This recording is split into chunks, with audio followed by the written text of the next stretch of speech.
Horror is the #1 genre for stuff I like to call the shovelware of film. You ever go to a really homely local video store or thrift shop, browse the shelves, and find a movie like Cocaine Shark? Horror movies are easier to muck up, and that's simply because we have already had two of the biggest peaks of the genre, the late 70s to the mid 80s, and the mid 90s to the late 2000s. Most of the stuff from the 2010s just doesn't hit the same unless the right people are behind it. Now, that doesn't mean horror hasn't been good in the past few years. Hell, I made a video about the best horror movies of the last 8 years or so last Halloween. And I just couldn't wait till this Halloween when all this peak came out, huh? But for this spooky Xanderween special, I'm gonna take a look at the worst of the last 10 years, from 2014 to 2023.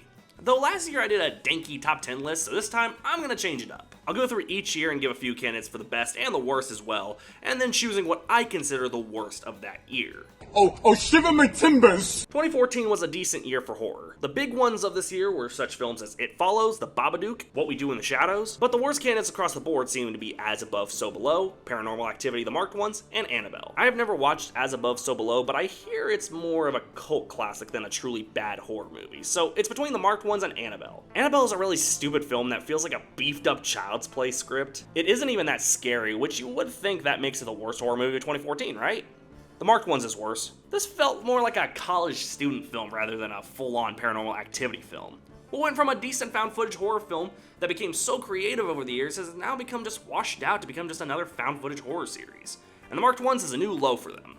Oh, shiver my timbers! Some of the big 2015 horror films were The Visit, Crimson Peak, Insidious Chapter 3, and The Final Girls. However, in terms of the worst, the prime suspects are The Human Centipede 3, Paranormal Activity The Ghost Dimension, and Poltergeist 2015. I don't think The Ghost Dimension is nearly on par with how bad The Marked Ones is, so it gets a pass. Between The Human Centipede 3 and Poltergeist 2015, Poltergeist 2015 is bad, but Human Centipede 3 is Human Centipede 3, so I'm gonna go with that one. Oh, shiver my timbers! 2016 was a prime year for horror in my mind. We had the first Terrifier, Don't Breathe, The Conjuring 2, 10 Cloverfield Lane, Split. But on the other end of everything, we had Ouija Origin of Evil, Within, The Remains, and Blair Witch 2016. I don't know much about any of these, but I know Blair Witch 2016 is buns. Yeah, Blair Witch 2016 was not very good, with some of the most blatantly bland horror of recent memory. Origin of Evil is pretty bad too, but my choice goes to Blair Witch. Oh, shiver my timbers! 2017 was one of the best years for horror in recent memory. It, Get Out, Happy Death Day, Mother, A Ghost Story. But the prime suspects for the worst this year were The Bye Bye Man, Cult of Chucky, Rings, The Mummy 2017, Jigsaw, and Leatherface. You might notice 2017's weak spot for horror was continuing series. Child's Play, The Rings, Saw, Texas Chainsaw Massacre. Bye Bye Man was pretty bad, but alongside Cult of Chucky, it's not nearly as bad as the others. Leatherface and Rings fall into the category of pretty bad but forgettable, so that leaves The Mummy 2017 and Jigsaw. And to give you an idea, if I were to do a 2017 ranking, The Mummy is very close to the worst. Jigsaw is bad, but come on, by Saw 4 I expect these movies to suck. The Mummy 2017 not only had a bad trailer, but a terrible film. Definitely top tier bad. Oh, shiver my timbers! 2018 was definitely a dip in quality. Some of the highlights of the year for the genre were Annihilation, A Quiet Place, Suspiria, Possum, Hereditary, and Halloween 2018. On the other end of our candidates, for the worst, are Truth or Dare, The First Purge, Slender Man, The Open House, and Unfriended Dark Web. Getting the runners-up out of the way, The First Purge is bad, but it's standard Purge sequel bad. The Open House is more forgettable than anything. And Truth or Dare, despite being a top candidate for the worst, was not quite there for me. That leaves Unfriended Dark Web and Slender Man, and let's just say, one's based on a creepypasta that was out of its prime by 2018, and the other is the sequel to Unfriended. I'm in the thick of it, Who's that? everybody. Slender Man is the worst. It's actually more like one of the worst films I've ever watched. It felt so lazily made despite being a good topic for horror. They somehow made Slender Man not scary. More like they helped us realize he wasn't scary to begin with, but still. Dark Web is pretty bad too, but I think it's the lesser of two evils here. Slender Man is one of the worst movies I've ever watched. Oh, shiver my timbers! Jeez, talk about the holy grail of bad horror. The best horror ranged from Midsommar, Ready or Not, The Lighthouse, Scary Stories to Tell in the Dark, and Vivarium. But man, in the past they've had like 4 or 5 candidates. I got freaking 9 for this one. We have The Prodigy, 47 Meters Down Uncaged, Countdown, Brightburn, Pet Sematary, The Curse of La Llorona, The Banana Splits Movie, In the Tall Grass, and It Chapter 2. First, the film I enjoyed. Not even by these film standards, I mean, I genuinely enjoyed this one. The Banana Splits movie is a strange choice, but as someone who actively watched the Banana Splits on Boomerang, yes, they are f***ing terrifying. And this movie was just fun. Definitely not good, but it serves its purpose. To the films I just didn't find anything special in, The Prodigy is about as bad 2019 horror movie as bad 2019 horror movies can get. 47 Meters Down Uncaged is bad, and so was the first one, but just bad, nothing egregious. Pet Sematary is just another standard bad horror movie, I just prefer the original. The Curse of La Llorona, again, I just didn't see anything egregious here, though this is the closest to terrible we've seen so far. And It Chapter 2, give them credit, they tried to make what little material they had with the second half of It. I mean, that's honestly really impressive. I mean, dear God, remember what we had in the miniseries? Do you have Prince Albert in a can? You do? Well, you better let the poor guy out. That leaves Countdown, Brightburn, and In the Tall Grass. Getting our bronze medal of bad is definitely Countdown. It's a stupid idea, but I have seen worse.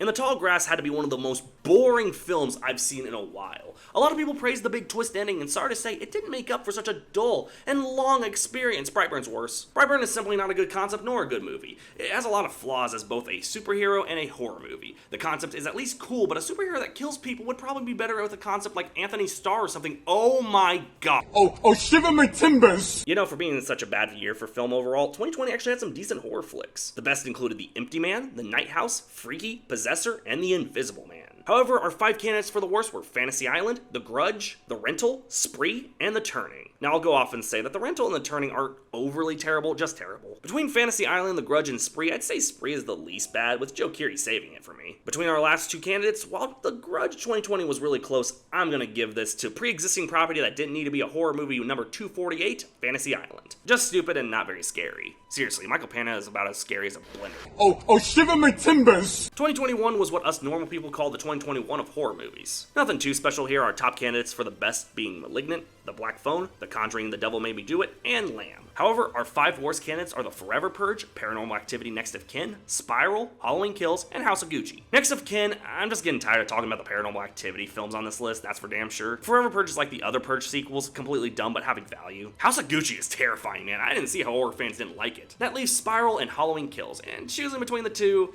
I'd go with Spiral. It felt like a bare-bones Saw film, but with Chris Rock just inserted for absolutely no reason. Halloween Kills is also pretty bad, but Spiral takes the cake here. Oh, shiver my timbers! 2022 was a treasure trove of mediocrity when it came to horror movies, but also had some of my personal favorites of the decade. The best horror movies of the year consisted of X, Pearl, Nope, Barbarian, Terrifier 2, Bodies, Bodies, Bodies, and Talk to Me. But the worst definitely were Firestarter 2022, Pray for the Devil, The Mean One, The Invitation, Texas Chainsaw Massacre, and Halloween Ends. The ones I found to be standard bad were Pray for the Devil, The Mean One, and The Invitation. Pray for the Devil, I mean there's like 20 films just like it, saying it's specifically as bad is just kinda silly. The Mean One is unnecessary, but it's definitely no worse than what we got a year later. And The Invitation. Texas Chainsaw Massacre takes 3rd place here. It's one of those really bad movies that doesn't need to exist, but I've honestly never found the Chainsaw Massacre films to be good. That leaves Halloween Ends and Firestarter 2022. Now, on my first ever year ranking of 2022, I named Halloween Ends my worst horror film of the year. It was the end of a 40-year-old series that went through so many changes, and it wasn't true and honest to itself. But hey, I can't find anything on John Carpenter hating it. It's honestly impressive that both adaptations of Firestarter by Stephen King have been so notoriously hated by the author. While King has admitted the 2022 remake feels closer to the book, that doesn't mean he really liked it. The fact that both times they've done this adaptation, 1984 and 2022, they just botched the story so hard. Yeah, no contest. Halloween Ends is bad, but Firestarter's worst. Oh, shiver my timbers! Winnie the Pooh, Blood and Honey. No, seriously, what else could even come out that could compete with this? The Nun 2? I mean, Slaughterhouse was pretty close, but not close enough. Blood and Honey, said and done. Well, if I were to include 2024, I'd probably have to go with something like Imaginary. Who was behind that one? Oh, come on!